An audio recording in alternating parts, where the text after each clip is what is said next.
आइए शुरू करते हैं लेक्चर नंबर 12। ठीक है, जो भी पीछे के लेक्चर हैं उनको अगर आपको ऑब्जर्व करना हो तो एसएससी की प्लेलिस्ट बनी है, उससे आप देख सकते हैं। ठीक ना, ये रीजनिंग का लेक्चर नंबर 12 है। पहला क्वेश्चन देखें, एक निश्चित कूट भाषा में टाइम को 4-3 लिखा जाता है, तो उसी कूट भाषा में वेन को 46 लिखा जाता है। तो आपको बताना है कि टर्न को क्या लिखा जाएगा।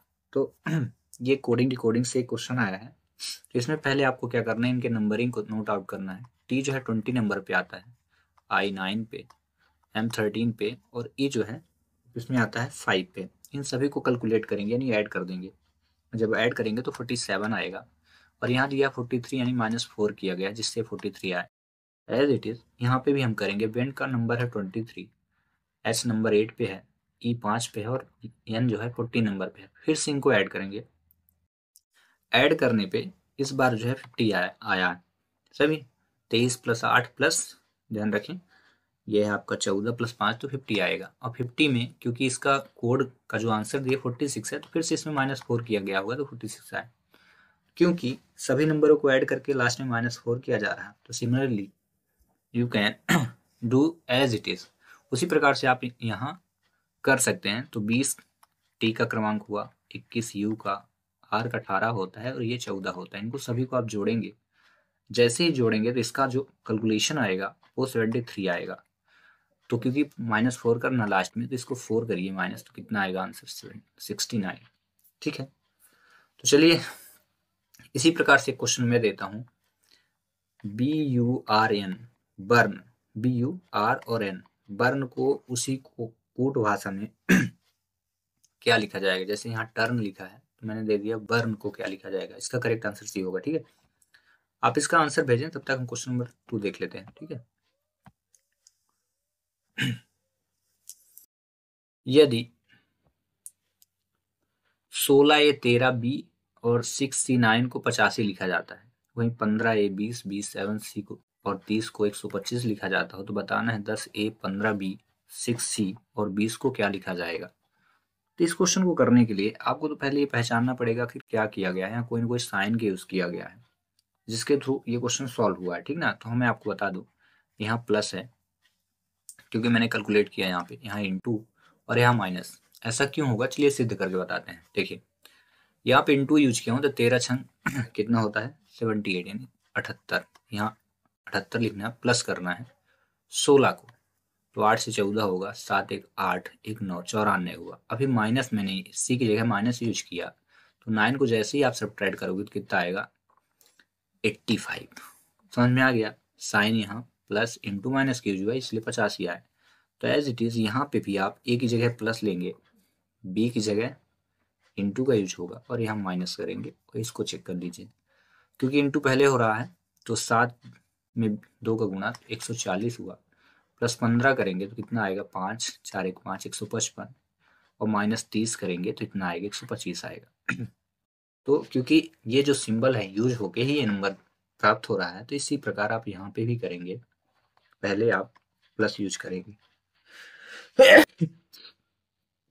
ठीक है, देन उसके बाद यहाँ पे प्लस के बाद इंटू यूज करेंगे यानी गुणा, फिर माइनस। ठीक है, तो गुणा 15 छक्का 90 और 10 100 हुआ। और इसमें आपने जैसे ही 20 को माइनस किया 100 में तो 90 आएगा। तो इसका करेक्ट आंसर जो है, 1 मिनट, 90 नहीं आएगा, 20 को माइनस करेंगे तो 80 आएगा। इसका करेक्ट आंसर डी होगा। ठीक है, चलिए क्वेश्चन नंबर 3 देखते हैं। यदि एक दर्पण रेखा को AB पर रखा जाए तो विकल्प आकृति में कौन सी आकृति प्रश्न आकृति का सही प्रतिबिंब होगी। ठीक है, इसको बताना है आपको।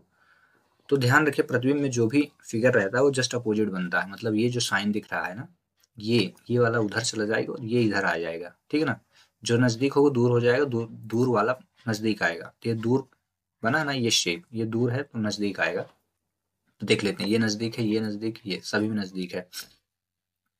ठीक है, ऐसे ये जो पोर्शन है यहाँ है तो इधर चला जाएगा। तो देख लेते हैं, यहाँ ये पहुंच गया, इसमें है, इसमें भी है, इसमें भी है। ठीक है, ठीक है, ये भी मैच कर रहा है। इसमें एक चीज है, इसमें बड़ा है और ये इधर आ जाएगा, सेम आ रहा है। ठीक है, ये वाला इधर आ जाएगा, वो उधर चला जाएगा। लेकिन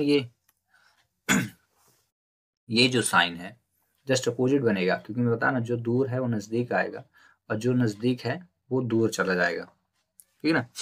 तो ये यहाँ पे बना है, तो अब उधर जब जाएगा तो यहाँ आ जाएगा, ठीक है, ये बन गया।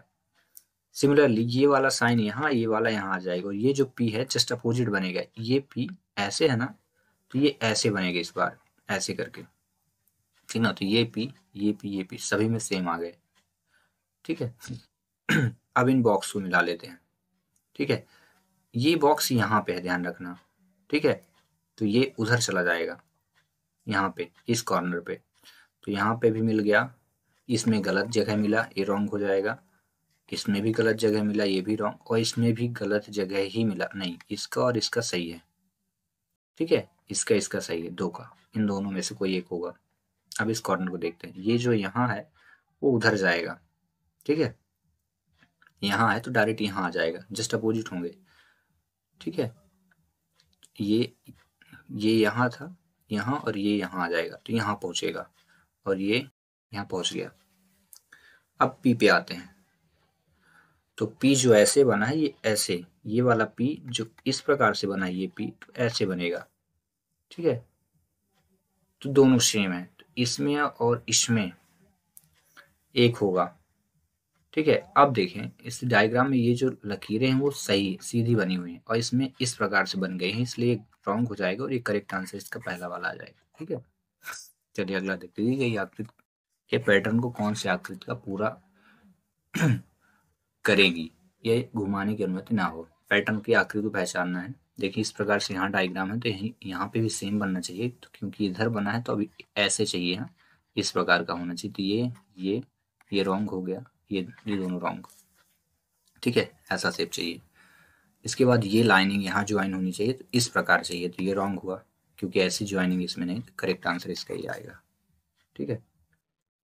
ये प्रूव हो गया। चलिए क्वेश्चन नंबर 5 देखते हैं। इस श्रृंखला में लुप्त संख्या पता करना है, यहाँ पे जो है पता करना क्या आएगा, तो इन दोनों सब्ट्रैक्ट करके चेक करता हूँ कि नंबर कौन सा आ रहा है, 22, ठीक है। इसको भी सब्ट्रैक्ट करें, 85 में 63 2 अरे 2 का डिफरेंस आ रहा है 22 का, ठीक है। तो यहाँ पे भी इसको हम 2 मतलब 2 को क्या किया गया है, ऐड किया गया, तो यहाँ पे 2 ऐड करिए, तो 9 2 11 2 2 5 1 एक संख्या माना है, इसका करेक्ट आंसर सी होगा, ठीक है। आगे चलते हैं। एक निश्चित गुणभाषा में DEFINITE को FITEDENI लिखा जाता है, BUFFALOW को FFOWBUAL लिखा जाता है, ठीक है। तो आपको बताना है उसी गुणभाषा में ATTACHED को क्या लिखा जाएगा, ठीक है। तो चलिए इसको डिफाइन करते हैं, DEFENITE, ठीक है। एक 2 3 4 पेयर हैं, इसमें भी 1 2 3 और 4 पेयर हैं, ठीक है ना। तो हम देख रहे हैं DEFI है, इसमें भी है क्या सेम, DEFI, अरे सेम मिल गया, DEFI TENI पेयर ही हैं, इन्हीं पेयर को उठा के रखा गया है। अब देखते हैं, नंबरिंग कर लें थोड़ा। अगर मैं इसको कर दूं 1 2 पेयर, तीसरा पेयर और ये चौथा पेयर, ठीक है, 4 जोड़े हो गए। इस डी को कहाँ रखा गया है, डी को यहाँ पे, ये पहला पेयर यहाँ रखा गया, फिर EF को, डी हो गया, डी के बाद FI है, FI को यहाँ रखा गया, NI को यहाँ रखा गया, और TE को यहाँ। अच्छा 2 4 1 3 बन रहा है, इसमें चेक कर लेते हैं, 1 2 3 4, तो क्या वही है, दूसरा नंबर पहले आएगा, 1 2 FF, अरे बिल्कुल सही है। फिर चौथा आएगा OW, अरे बिल्कुल करेक्ट, फिर 1 आएगा BU, करेक्ट हो गया। तो 2 4 1 3 आपको बनाना है, जिसमें पेयर बनाते हैं 1 2 3 4, 2 यानी दूसरा TA आएगा, फिर 1 आएगा ED, TAED, ठीक है, TAED TA, ये गलत हो गया, TAED TAE भी गलत, 2 गलत हो गए। अब देखते हैं 2 4 1 आएगा तीसरे नंबर पे, 1 नंबर 80 आएगा, 80, और इसमें TAED 80 दोनों साथ चल रहा।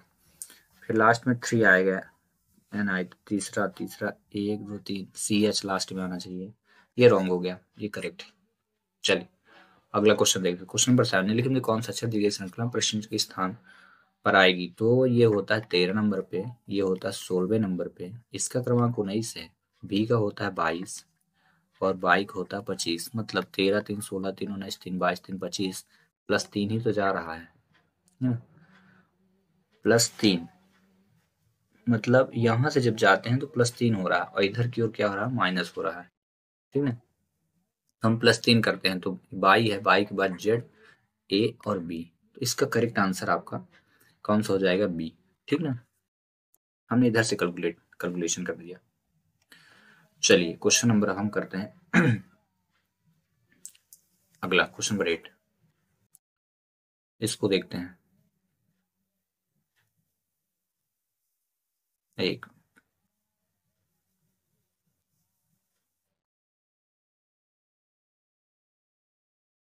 चलिए, 8 लड़के ABCDEFGH एक पंक्ति में दक्षिण की ओर मुख करके बैठे हैं, परंतु जरूरी नहीं कि इसी क्रम में बैठे हों। ए, पहली बात तो ये कहाँ है, दक्षिण की ओर मुख करके बैठे हैं। ठीक है, ध्यान रखें दक्षिण की ओर है, तो इसमें क्या होगा, दायां इधर हो जाएगा और बायां इधर हो जाएगा। ठीक ना, उल्टा हो जाएगा।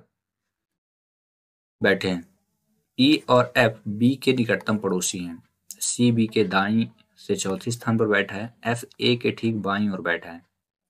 डी सी का निकटतम पड़ोसी नहीं है, ई के ठीक दाईं कौन बैठा है? ई और एफ बी के निकटतम पड़ोसी हैं, तो कहीं पर रख लेते हैं बी को। और बी के निकटतम पड़ोसी ई और एफ हैं, तो यहाँ पे ई या एफ और यहाँ पे भी ई या एफ, कंफर्म नहीं है ना दाएं है कि बाएं है। ठीक है, बी के निकटतम पड़ोसी सी बी के दाएं से चौथे स्थान पर बैठा है। सी जो है बी के दाएं, तो बी का इधर दायां होगा, बी के दाएं से चौथे, तो से 1 2 3 4 यहाँ पे सी बैठा है। ठीक है, बी के दाएं से चौथे, ये बायां है। ठीक है, इधर चलेंगे, इधर इसका दायां होगा, तो 1 2 1 2 3 चौथे स्थान पे। ठीक है, सी बैठा है। देखते हैं बी के, सी बी के, एक मिनट, बाई है दाई है, एक, हमने यहाँ पे बाया, एक ये बाया लिखा है, एक मिनट, ये लेफ्ट है, ये राइट है। ठीक है, और ये क्या बोला है, सी बी के बाएं से चौथा है, मतलब इधर से। ठीक है, तो ये बी हो गए, अब बी का बाएं इधर होगा, तो चौथा 1 2 3 सी। ठीक ठीक, सी कंप्लीट हो। एफ ए के ठीक बाईं ओर बैठा है, एफ जो है ए के ठीक बाएं बैठा है। ये अभी क्लियर नहीं हो पाएगा क्योंकि बी और सी बस तो रखे ही हैं। डी सी का निकटतम पड़ोसी नहीं है, तो ये कंफर्म हुआ कि इधर सी के बगल में नहीं बैठेगा, यहाँ पे भी नहीं बैठेगा और यहाँ पे भी नहीं बैठेगा। ठीक है, अब ई और एफ श्योर है कि यहाँ बैठेगा, तो मतलब एफ इधर बैठेगा, एफ यहाँ कहीं बैठेगा। ठीक है ना, एफ एक डी सी का निकटतम पड़ोसी नहीं है। ठीक है, एफ ए के ठीक बाईं ओर बैठा है, ए भी नहीं दिया है, सी बस दिया है, डी सी का निकटतम पड़ोसी नहीं है, और कौन सी दिया, ई और एफ बी के निकटतम पड़ोसी हैं। दोनों तरफ है ई और एफ, तो हम कहीं भी रख दें, क्लियर तो है नहीं, यहाँ पे भी रख सकते हैं और यहाँ, तो ई और एफ मैं ऐसे पुट कर दिया। अभी है कितने देख ले, 8 हैं, तो 1 2 3 4 5 6 7 और 8 बना देते हैं पहले। अब करते हैं, एफ ए के ठीक बाईं ओर बैठा है, ए के ठीक बायां इधर जाना चाहिए, तो मैं ए का बायां इधर होगा, तो अगर मैं यहाँ ए रख दूँ तो यहाँ एफ हो जाएगा, ए के ठीक बायां, क्योंकि यहाँ पे वैल्यू रख नहीं सकते, यहाँ पे भी नहीं रख सकते, यहाँ रखेंगे तो सी ही बैठा है, यहाँ रखेंगे तो सी बैठा है, दोनों तरफ से नहीं होगा। ठीक है, अब बचा डी, बी 1 2 3 ई और एफ, सी के बाएं से चौथे बी बैठा है, सी के बाएं से चौथे, तो सी ए 1 2 3 ही बचा, यहाँ चौथा होगा, सी का बाएं से चौथा बी था, 1 2 3 4 ये। ठीक है, अब ये सी हो गया, अब बचे कौन कौन, A B C D E F, तो यहाँ डी बचेगा। अब चलिए देखते हैं, ई के ठीक दाईं कौन बैठा है। ई का दायां इधर होगा, बायां उधर होगा, ठीक है। इधर ई के ठीक दाएं कौन बैठा है, तो दायां किधर है, दायां लिखा है राइट, तो कौन बैठा है, बी। इसका करेक्ट आंसर बी होगा। चलिए क्वेश्चन नंबर हम करते हैं 9। नीचे दी गई दो संख्याओं को आपस में बदल देने से कौन समीकरण सही नहीं होगा। सही नहीं होगा ऐसे करना है, चेक करना है कि मतलब सॉल्व है, मतलब सही है कि नहीं। तो पहले मैं यहाँ क्या करता हूँ, यहाँ 8 कर देता हूँ, यहाँ 3 है, इसको सॉल्व करता हूँ। क्या इतना आता है, तो जैसे पहले गुना करना है, तो 6 दूनी ये हो गया 3, ठीक है। यहाँ 3 अब आ जाएगा, पहले 8 था, अब 3 रहेगा, तो 3 दूनी 6 हुआ, ये 6 हुआ, और 8 एकम 8, तो 6 माइनस 8 बराबर क्या आएगा, -2। तो करेक्ट। इसमें भी देखते हैं, यहाँ 3 कर दीजिए, है 8, गुणा किया तो 8 एकम 8, और ये 9 3 12, तो 12 माइनस 8 तो 4 आएगा, ये भी करेक्ट है। बोला है कॉन्सेप्ट सही नहीं होगा वो करना है, ठीक है। यहाँ पे 8 कर दिए, यहाँ 3 कर दिए, 6 3 9, यहाँ 3 किए हैं, ठीक है। और यहाँ 8 ही माइनस है, +6 है, तो 8 में 3 गया, पहले 8 से 14, 14 में 3 गया तो कितना आएगा, 11। ये रॉन्ग होगा, इसका करेक्ट आंसर सी होगा। अभी आगे इसको चेक कर लें ना, इसमें यहाँ 3 कर दिया, यहाँ 8 कर दिया, ठीक है। तो 8 चौक 32, अब 32 3 कितना होता है, 32 3 हो गया 35, 35 में 6 घटाइए तो 29 आएगा, करेक्ट है। तो इसका करेक्ट आंसर सी बस जो है रॉन्ग है, वो बाकी सब सही है। चलिए अगला क्वेश्चन करते हैं, और इस लेक्चर का लास्ट क्वेश्चन हम करेंगे, ठीक है। Q इंटू आर का जो अर्थ है, क्यू आर की पत्नी है, ठीक है ना। Q जो है वो पत्नी है। चलिए देखते हैं, Q जो है पत्नी है, इनका जेंडर क्लियर, क्यू आर की पत्नी, ठीक है। और वहीं Q प्लस आर का मतलब क्यू आर का पति है, Q डिवाइड आर का मतलब क्यू आर की बेटी है, Q माइनस आर का अर्थ है कि क्यू आर की माँ है। तो आपको बताना है व्यंजक में W का G से क्या संबंध होगा। चलिए हम इसको सॉल्व करते हैं। W माइनस ई लिखा है, तो हम पहले W लिख लेते हैं, हम देखते हैं।